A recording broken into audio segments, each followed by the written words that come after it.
G'day, have I got a story for you? Check the disclaimer. I hope you like hundreds and thousands bickies. Season 1, Episode 5. Fatal Error. I wake up. Maybe I should not open my eyes. I hurt. I feel dizzy and warm. I hear Moustache Man quietly growling a lot of expletives and feel his hot breath on my face. Oh, it smells. Why is he so quiet? I open my eyes and his face directly in front of mine is all I can see. He grabs me by the arm, flips me up, and as he pulls me towards the door, I feel needles being pulled out of everywhere. It hurts.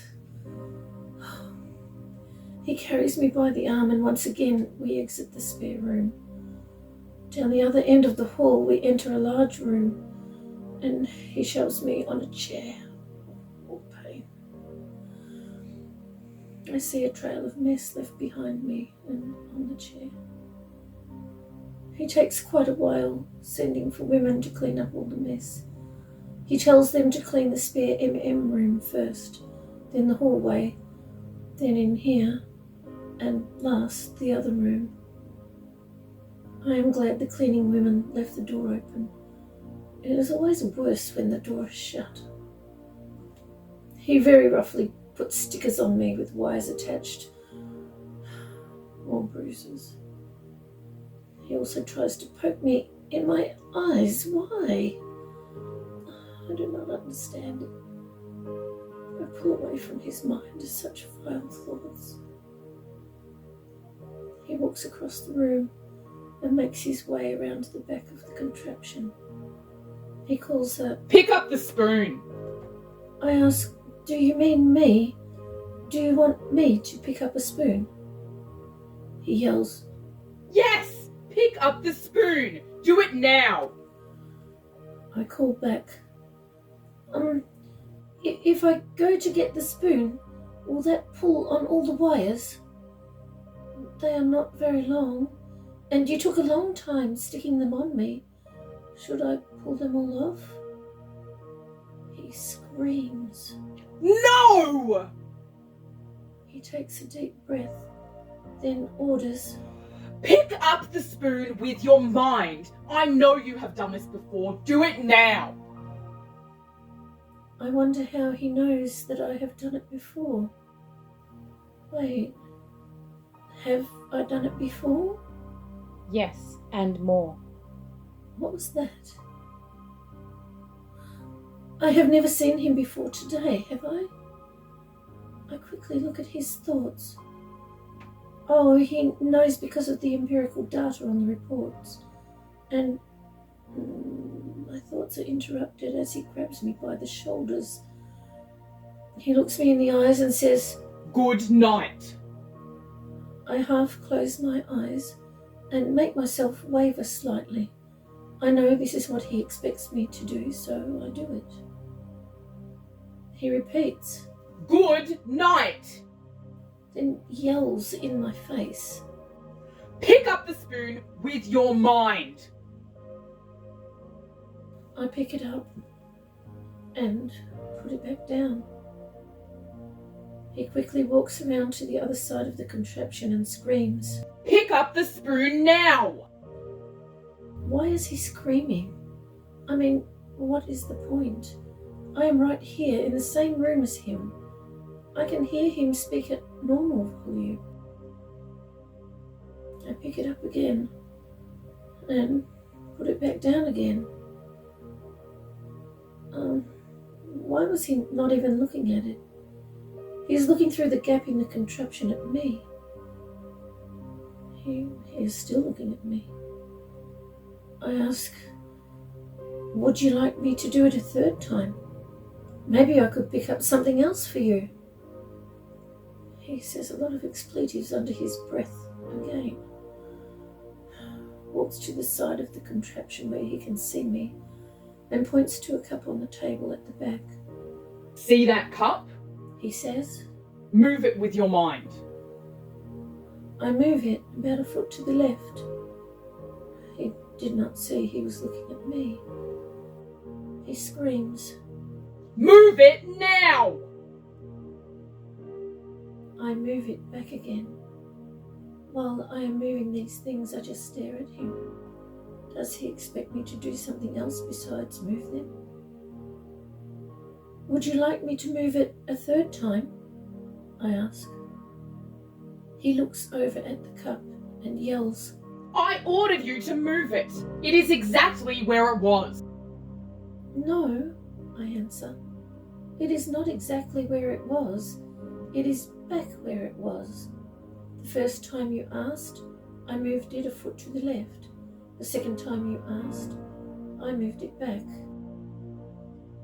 As he quickly walks towards me in a rage, the other man with vile thoughts, the mangler, enters the room.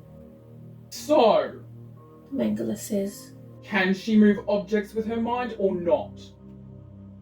he answers, No, of course not, sir. She is just a candy girl, and she is about ready to be reprogrammed. She is rubbish. Maybe the wrong name was on your reports?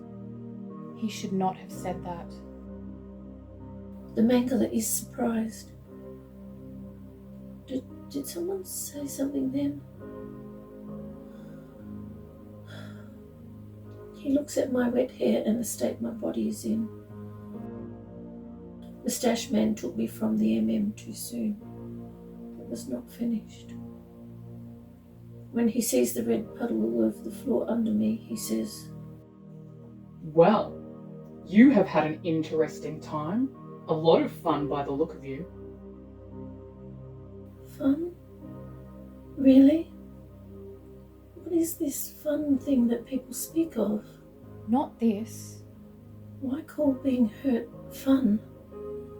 I may not have personally experienced what this fun thing is, but I know that others think that it is enjoyable. I don't understand these adults. They think one thing and say another. Why? Aren't words important? It seems like they are. It is how they communicate. People, I mean. Why are they unable to use the correct words? I can see in the mangler's thoughts that he is pleased with the shocking state I am in. He is also thinking that he was right, that nothing was going to happen. He is glad that he does not have to do any other tests. Although finding someone that looks like me, that could do mind work as he thinks of it, would have been a great advantage to him. What does he mean that looks like me? Do I look different somehow? Oh.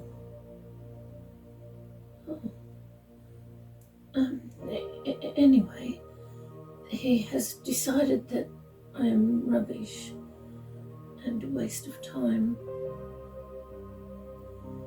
He is going to have a cup of coffee while he sees for himself a couple of tests done, just in case. He signals to the woman mopping the floor and orders, Make me coffee. I notice that this woman does not resemble Fenella or the surface woman Lola at all, although she does have similar brown hair. She boils the kettle and starts to make a cup of coffee. Yeah? Moustache Man says. Well, that is all this candy girl is good for. He gestures towards the contraption. This was all a complete waste of time. I am a complete waste of time? You are not a waste of time. While the two men continue to talk, the mangler picks up the cup of coffee. I can see in the mangler's thoughts that he believes what the man is saying about me. But am I a waste of time? No. I will show him that I am not a waste of time. I lift up one of the teaspoons with my mind. I make it float in swirls directly between the two men, and then put it in the sugar. I was not entirely sure I could do that swirling thing, but it was easy. Oh, I remember doing this sort of thing before. The two men watch as the spoon puts sugar in the Mangala's coffee cup, stirs it, then swirls around before dropping into the cup. They stand in silence for a moment. The Mangala quickly checks to see if the woman saw this happening, but she is busy mopping the floor behind me, facing the other way. Oh, wow. He was going to do awful things to her, and at the end kill her if she saw. Why does he think like that? Why are his thoughts so awful and so loud? The Mangala says to Moustache Man. I told you she is an abnormal. He looks at me and says, Well, I cannot really drink it with the spoon still in it, can I? I look for the woman. I do not want to do anything that would hurt her. The woman is walking out the door with the mop and bucket. That is good. She will not see what I do. I stir the coffee again, with both men periodically looking at me. They seem to think that I should be doing something else while doing this, so I begin to move my finger, pointing to what I am doing. I tap the edge of the spoon twice on the rim of the cup, then once again swirl the spoon in the air between the two men, pointing to it the whole time, and place it gently on the table.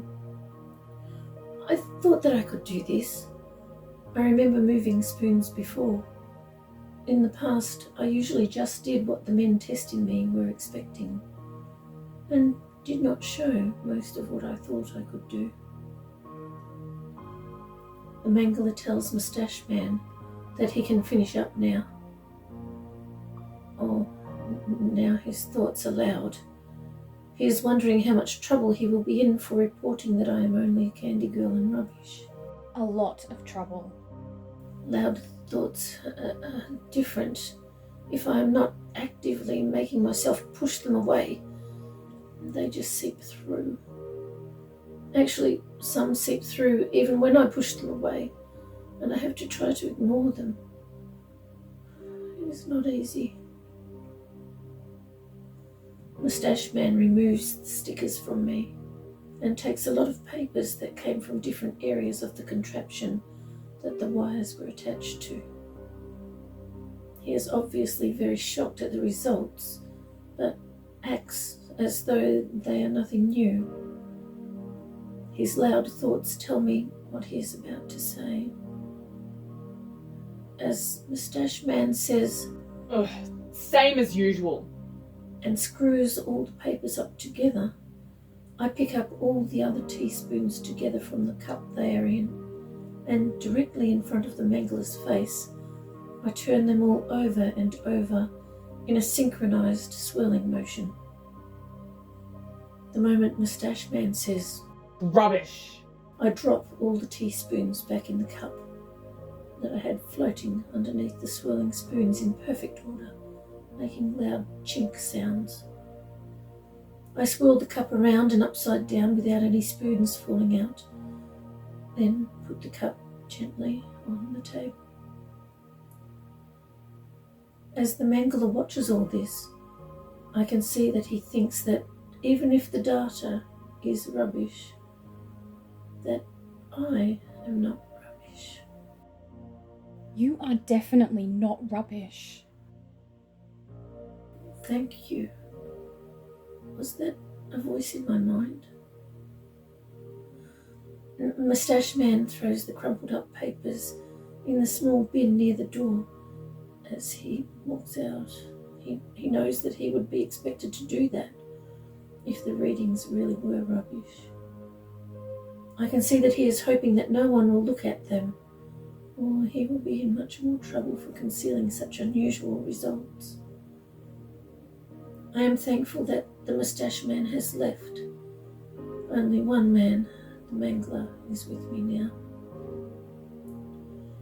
The mangler is thinking that he will need to do other tests. He looks at his watch and realises that he has used up too much time.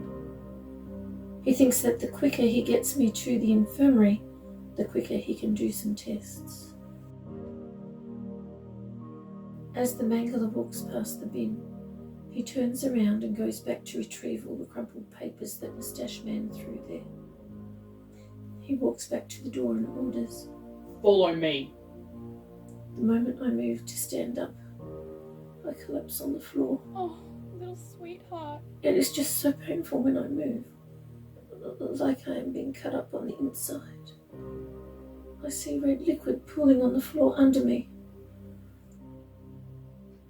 The mangler roughly drags me down the hall to the infirmary. I feel pain with every movement, and I hear my body groaning with the pain. There are 2 men and a woman in the infirmary. All 3 are a bit shocked at the amount of red fluid being dripped on the floor.